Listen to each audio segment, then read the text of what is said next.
तो चलिए आज की क्लास प्रोसीड करते हैं हम लोग।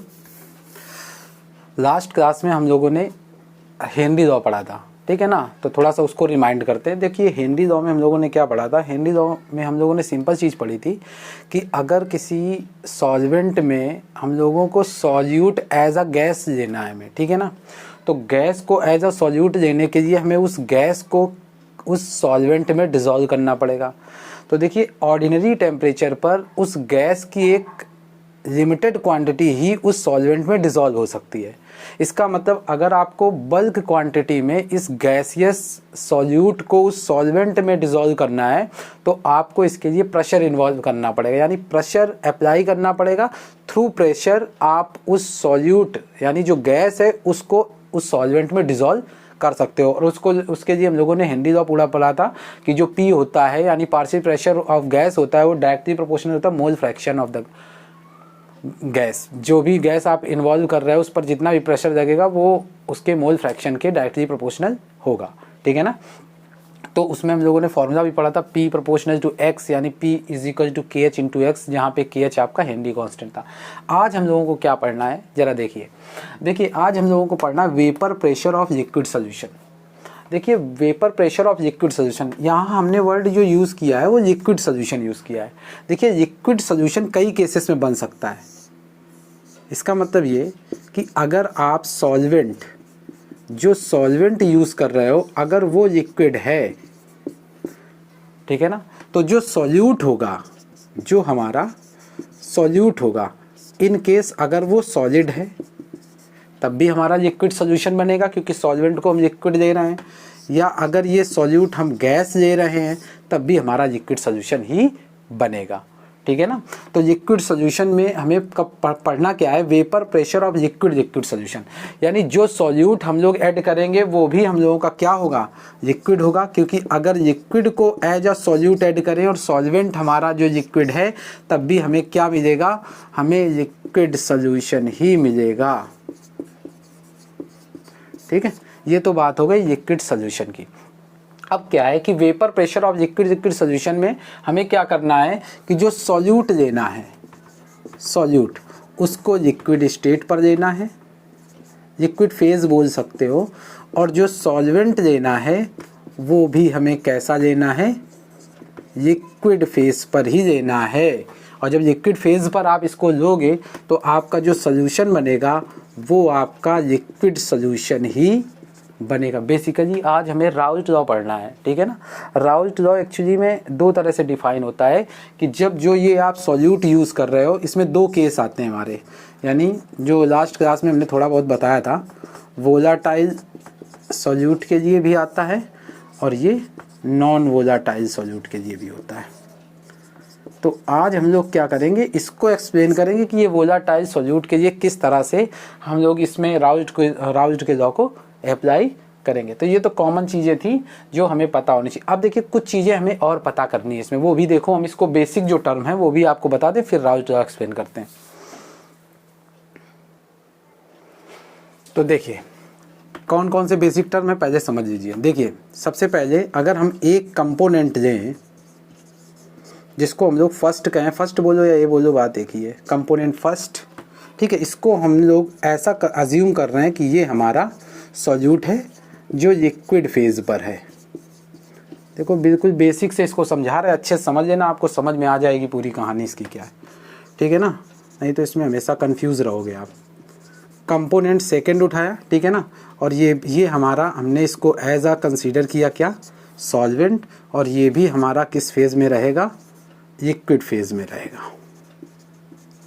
अब देखिए ज़रा सा इसको समझिए, यहाँ पे क्या है, हमने इसको इस तरह से बना दिया, ठीक है।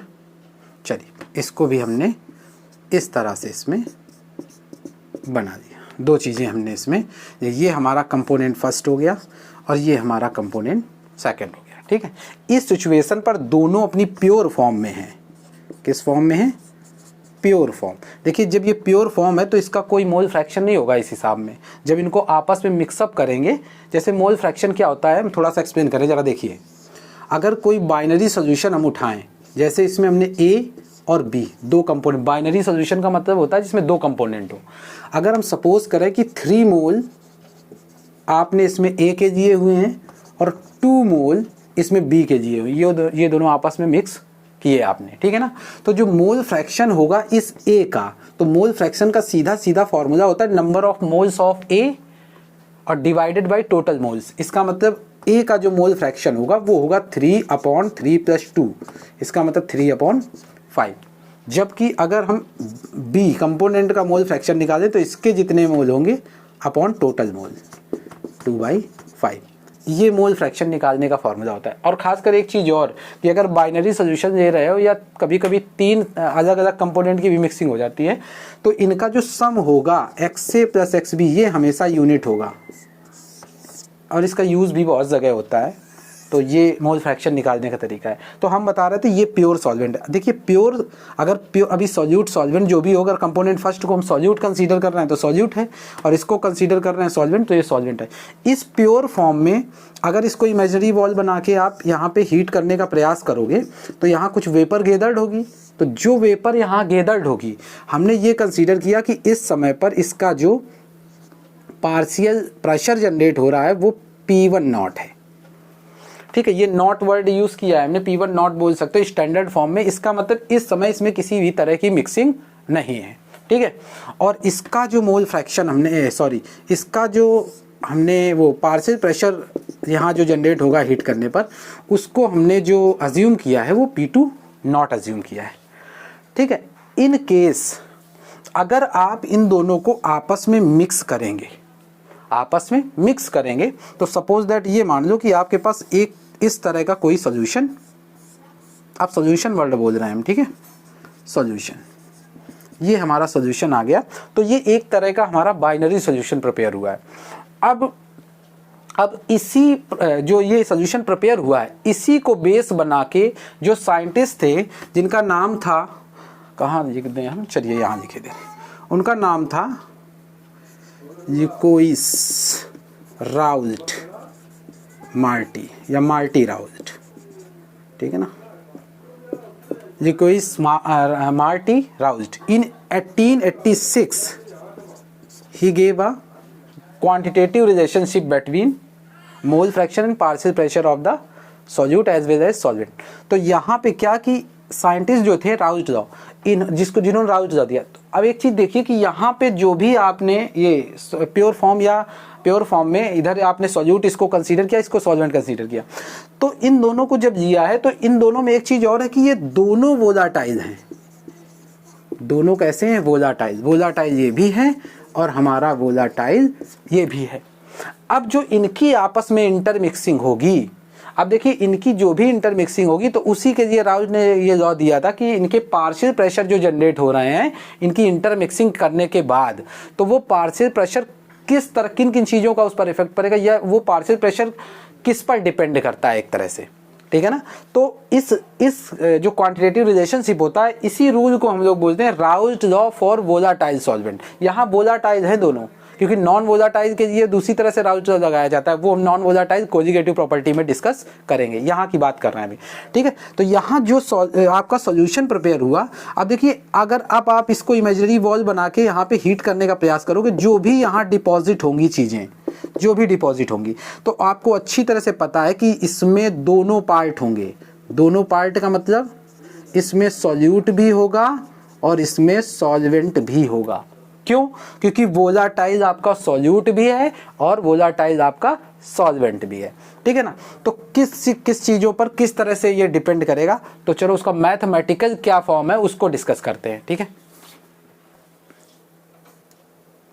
तो चलिए इसको डिस्कस करते हैं। तो ये कंपोनेंट फर्स्ट था हमारा, ये कंपोनेंट सेकंड था। इस सिचुएशन पे ये इस समय प्योर फॉर्म में है, प्योर, ठीक है, और ये भी हमारा प्योर फॉर्म में है। प्योर फॉर्म का सीधा सीधा मतलब होता है कि अभी इनकी इंटरमिक्सिंग नहीं की है, उस सिचुएशन पर इनका पार्शियल प्रेशर क्या जनरेट होगा। अब देखिए जो Raoult law for volatile liquid था वो क्या था। राउल्ट ने सीधी सीधी ये बात बताई थी कि अगर आप इन दोनों सॉल्यूशन की इंटरमिक्सिंग, सॉल्यूशन नहीं बोलेंगे हम, सॉल्यूट और सॉल्वेंट की इंटरमिक्सिंग करोगे तो उस सिचुएशन पे जो पहले कंपोनेंट का पार्शियल प्रेशर होगा यानी P1, ध्यान से समझिएगा, पहले कंपोनेंट का जो पार्शियल प्रेशर होगा, पार्शियल प्रेशर पहले कंपोनेंट का ये कब की बात कर रहा है, ये तब जब दोनों को इंटरमिक्स कर दें। क्योंकि अगर हम इंटरमिक्स ना करें, इस सिचुएशन पर बात करें पार्शियल प्रेशर की, तो इस सिचुएशन पर इसका पार्शियल प्रेशर P1 नहीं होगा, बल्कि इस सिचुएशन में इसका पार्शियल प्रेशर P1 नॉट है, ठीक है ना।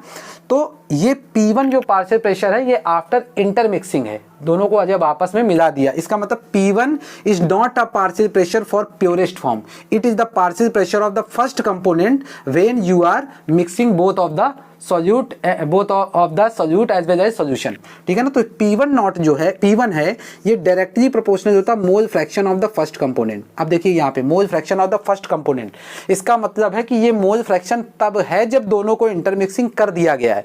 इसका मतलब इस मोल फ्रैक्शन को आप ये मत समझिएगा कि ये मोल फ्रैक्शन इस सिचुएशन पर है, क्योंकि मोल फ्रैक्शन कभी सेपरेट में नहीं निकलेगा, केवल एक कंपोनेंट का नहीं होता। जब उनकी इंटरमिक्सिंग करते हैं तो नीचे टोटल मोल से डिवाइड किया जाता है।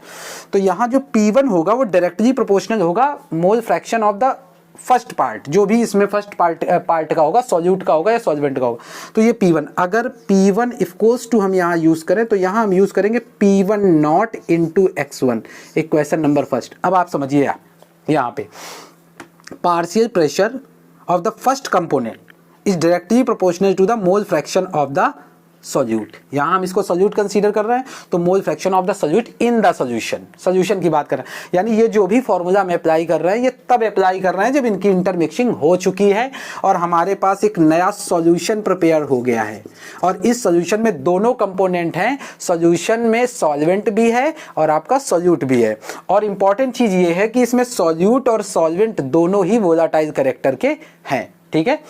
ये पहली चीज हो गई। इसी तरह से यानी सिमिलरली अगर हम दूसरे कंपोनेंट को उठाएं यानी P2, so directly proportional to x2, यहाँ पे क्या है, partial pressure of the second component means solvent is directly proportional to mole fraction of the solvent, ठीक है। और ये भी कब है, जब दोनों की मिक्सिंग हो गई है, ठीक है ना। तो यहाँ पे भी इक्वल का साइन लगाओ, तो इसको हम कैसे लिखेंगे, हम ऊपर लिख के इधर दिखाई दे रहे हैं, ठीक है। तो यहाँ पे हो जाएगा P2 equal P2 not into x2, equation number second. यहाँ एक चीज आप फिर से समझो, ये P2 जो है और ये P2 नॉट, दोनों में क्या अंतर है फिर से एक बार समझ लो। ये P2 आपका partial pressure of the solvent तब है जब इनकी इंटरमिक्सिंग हो चुकी है, और ये P2 नॉट इसका पार्शियल प्रेशर तब है जब इनकी इंटरमिक्सिंग नहीं हुई थी, यानी प्योरेस्ट फॉर्म में है, ठीक है ना। तो आप P1 और P1 नॉट या P2 और P2 नॉट में कंफ्यूज मत होना, ठीक है ना, दोनों अलग अलग बातें हैं, ठीक है ना। चलिए अगर देखिए ये दो इक्वेशन आ गई, अगर हम अकॉर्डिंग टू डेल्टन लॉ चलें, अकॉर्डिंग टू डेल्टन लॉ, थोड़ा सा आपको रिमाइंड कराएं, डेल्टन लॉ आपने पढ़ा होगा, बेसिक चीज है। डेल्टन ने ये बताया था कि अगर आप दो या दो से ज्यादा गैसियस सब्सटेंसेस को या गैसों को आपस में इंटरमिक्सिंग करें, ठीक है ना, तो इंटरमिक्सिंग के बाद जितना भी उसका टोटल प्रेशर जनरेट होगा, इसको हम करके दिखाते हैं तब ज्यादा समझ में आपको आएगा, ठीक है ना। एक्चुअली में बोर्ड छोटा है ये, तो उसको हमें रफ करना पड़ता है थोड़ा बहुत। चलिए देखिए, इसका मतलब ये था, डेल्टन का मतलब रूल क्या था वो देखिए आप जरा। ये अगर आपने यहाँ पे एक गैस दी हुई है A, ठीक है ना, और यहाँ पे ये पिस्टन लगाया हुआ है, यहाँ पे एक गैस आपने B दी हुई है, ठीक है। एक और देते हैं, चलिए और अच्छे समझ में आएगा। यहाँ पे एक गैस आपने C दी हुई है, ठीक है। उन्होंने ये कहा था कि अगर इन तीनों गैसेस को आप क्या करें, एक डेफिनेट टेम्परेचर में इनकी इंटरमिक्सिंग करें। कंडीशन ये थी कि आपस में इनका कोई रिएक्शन ना हो जिससे कोई प्रोडक्ट नहीं बनना चाहिए। तो जब इनकी इंटरमिक्सिंग कर दोगे, सपोज दैट आपने इंटरमिक्सिंग करी तो सारी गैसेस आ गई इसमें ABC, तो उन्होंने ये कहा था इस पर जो टोटल प्रेशर जनरेट होता है, टोटल प्रेशर, वो इंडिविजुअली अलग अलग प्रेशर के इक्वल होगा। इसका मतलब अगर इस गैस ने यहाँ PA प्रेशर अप्लाई किया, इस गैस ने यहाँ PB प्रेशर अप्लाई किया और इस गैस ने यहाँ PC प्रेशर अप्लाई किया, तो after intermixing of all the gases you will get the total pressure of these gases will be PA plus PB plus PC। इसका मतलब जो टोटल प्रेशर आपको मिलेगा वो इन तीनों का कंबाइन प्रेशर होगा, ठीक है। अगर ये 1 ATM इस पर मतलब अप्लाई करे, ये इस पर 2 ATM अप्लाई करे, ये 3 ATM अप्लाई करे, तो ओवरऑल जो निकलेगा 3251 6 ATM का प्रेशर जनरेट होगा अगर वो आपस में रिएक्शन ना कर रही होंगी, ठीक है। चलिए, तो इस पर अगर डेल्टन लॉ लगाएं तो सीधा सा उनका भी फंडा था, जो P टोटल निकल के आएगा वो आपका निकल के आएगा P1 प्लस P2, ठीक है ना। तो P1 प्लस P2, इसका मतलब P1 की वैल्यू यहाँ आप रख दो, तो ये हो जाएगा P1 नॉट इंटू x1 और इधर हो जाएगा P2 नॉट इंटू x2। बहुत सिंपल सा डेरिवेशन है, कॉम्प्लिकेटेड नहीं है, समझ में आ जाएगा आपको, ठीक है ना। तो देखिए अगर हम इसको केवल P टोटल चल रहा है ये हमारा P टोटल। अब देखो इस फॉर्मूले को हम सॉल्यूट के टर्म में भी लिख सकते हैं और सॉल्वेंट के टर्म में भी लिख सकते हैं। तो चलिए इसको हम सॉल्यूट के अगर टर्म में लिखें इस राउल्ट के लॉ को, तो क्या हमारा फॉर्मूला जनरेट होगा। तो देखिए P1 नॉट को एज सच रखा, ये जो x1 है इसकी जगह हमने यूज किया, x1 की जगह जो हमने यूज किया वो हमने यूज किया 1 माइनस x2। कैसे आया अभी बता रहे हैं, plus P2 not into x2। देखिए ये जो हमने यहाँ x1 की वैल्यू यूज़ की वो कहाँ से यूज़ की, तो ये नोट कर चुके होगे आप, हम इसको रफ किए दे रहे हैं, सॉरी कहाँ फेंक दिया।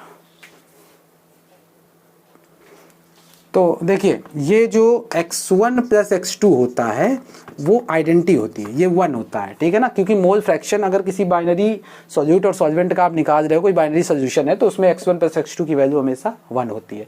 यानी दोनों के मोल फ्रैक्शन को अगर आप ऐड करोगे तो आपको वैल्यू यूनिट मिलेगी।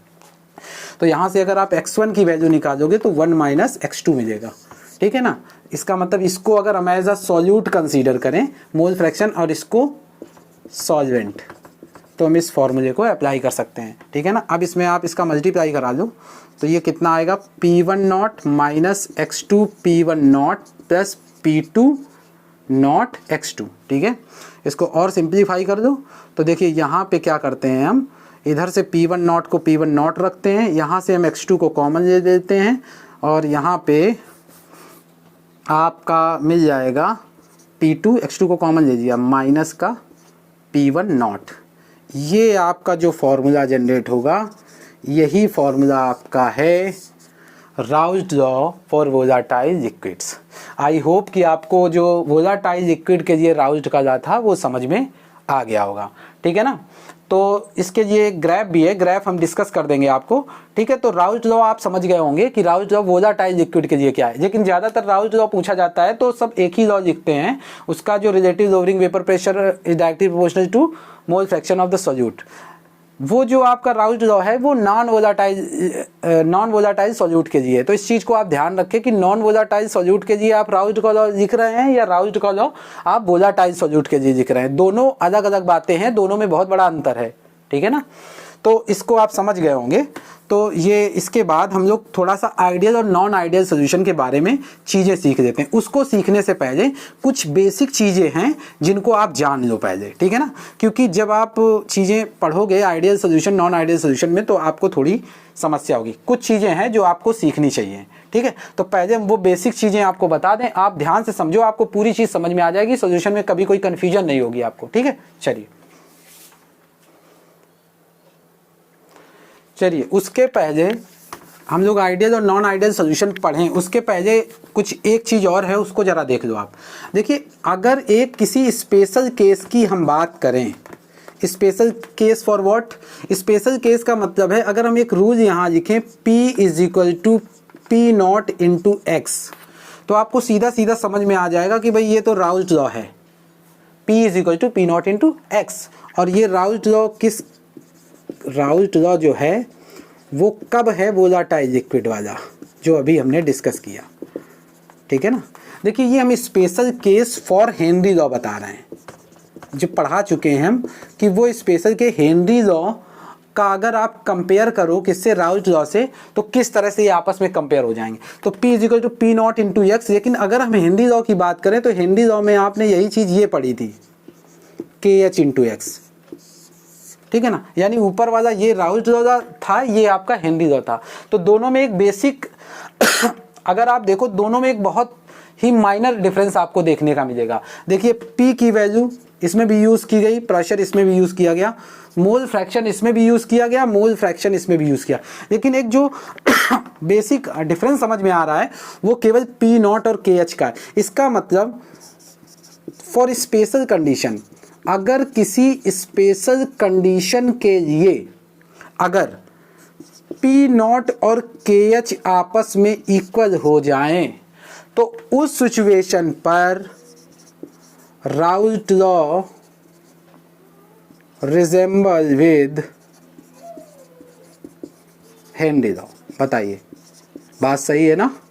इसका मतलब अगर किसी भी स्पेशल कंडीशन के लिए पी नॉट और के एच को इक्वल कर दें या इक्वल हो जाए किसी डेफिनेट कंडीशन के लिए, तो उस सिचुएशन पर आपका राउल्ट लॉ और हेनरी लॉ में आप वेरिएशन नहीं कर पाओगे। इसका मतलब उस सिचुएशन के लिए either you can apply Henry law और you can apply the Raoult law, क्योंकि उस सिचुएशन पर पी नॉट और के एच आपस में क्या हो जाएंगे, इक्वल हो जाएंगे। तो ये चीज़ आपको और जाननी चाहिए। इसके बाद हम लोग आगे का स्टार्ट करते हैं आइडियलिटी और नॉन आइडियलिटी के लिए। चलिए, तो उसके लिए आइडियल और नॉन आइडियल समझने के लिए आप लोग थोड़ा सा कुछ चीज़ें और समझ लो। देखिए, अगर आपके पास सॉल्यूट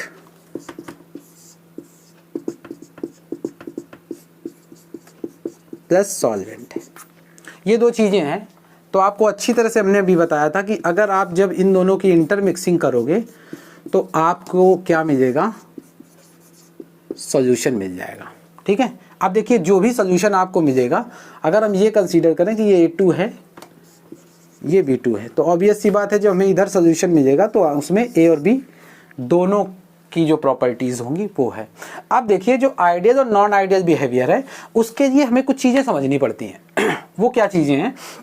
इसका मतलब जब ये सॉल्यूट रहा होगा, ये पहला लिक्विड रहा होगा, देखिए ये लिक्विड है, तो इसमें अगर A2 टाइप के मॉलिक्यूल प्रेजेंट हैं तो इसमें जो बॉन्डिंग होगी कुछ AA टाइप की बॉन्डिंग रही होगी, ठीक है ना, और इसमें कुछ BB टाइप की बॉन्डिंग रही होगी, ठीक है ना। तो अब जब आइडियल और नॉन आइडियल सोल्यूशन को हम पढ़ेंगे तो उसमें हमें इसी जो ये बॉन्ड्स बनते हैं, इसमें जो बने हुए हैं पहले से, हमें यही सब चेक करना है कि इन बॉन्ड्स पर या इन बॉन्ड्स की स्ट्रेंथ पर क्या चेंज आएगा जब आप इन दोनों की इंटरमिक्सिंग कर दोगे। यानी जब आप इन दोनों को इंटरमिक्स करोगे तो इनके बॉन्ड्स की स्ट्रेंथ में क्या इफेक्ट आएगा, यानी ये पहले के कंपेयर में थोड़ा स्ट्रांग हो जाएंगे या पहले के कंपेयर में थोड़ा वीक हो जाएंगे।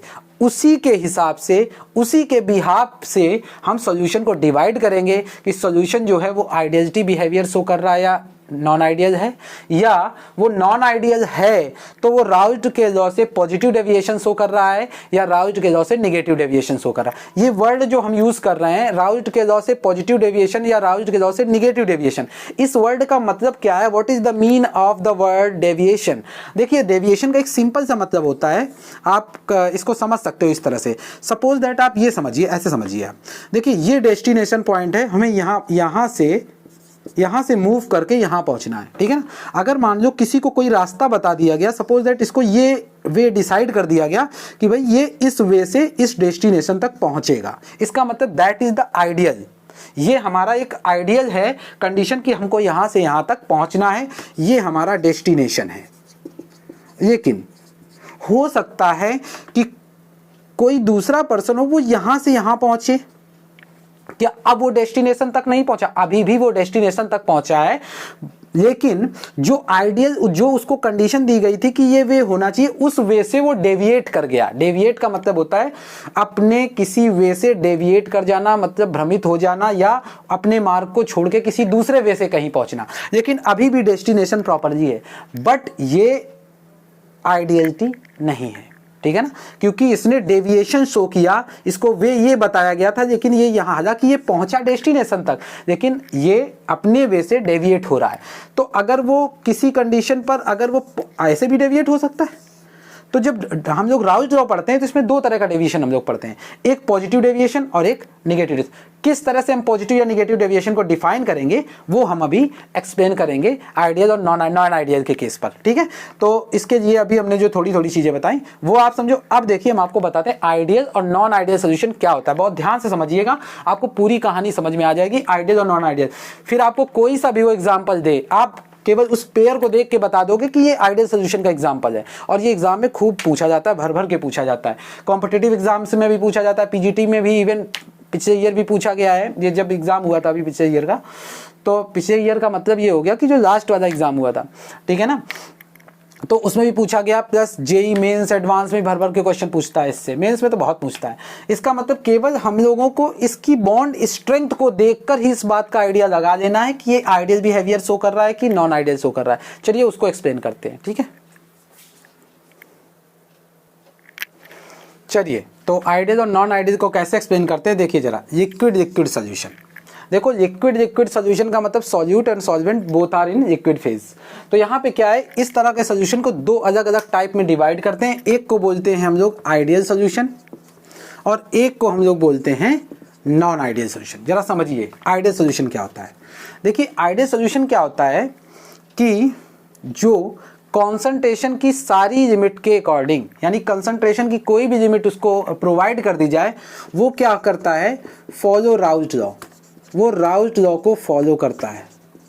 ऐसे सॉल्यूशंस को बोलते हैं आइडियल सोल्यूशन। इसका मतलब राउल्ट लॉ ने जो भी गाइडलाइन बनाई है वो उसी गाइडलाइन पर मूव करता है।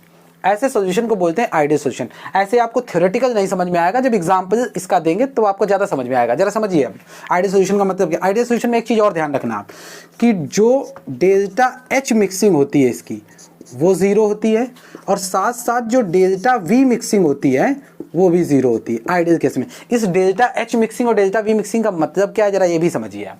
देखिए डेल्टा वी मिक्सिंग जीरो का मतलब क्या है, डेल्टा वी मिक्सिंग का जीरो का मतलब ये है कि जैसे मान लो आपने पहला कंपोनेंट लिया, ठीक है, समझिए जरा इसको हमने लिया A2, ठीक है, और यहाँ हमने दूसरा कंपोनेंट लिया सॉल्वेंट सोल्यूट और इसको हमने लिया B2, ठीक है। इनकी आपस में इंटरमिक्सिंग हुई और हमारे पास एक सॉल्यूशन प्रिपेयर हो गया, ठीक है। अब जरा आप एक चीज़ समझिए कि ये जो A2 लिया है इसमें जो बॉन्डिंग है वो AA टाइप की रही होगी।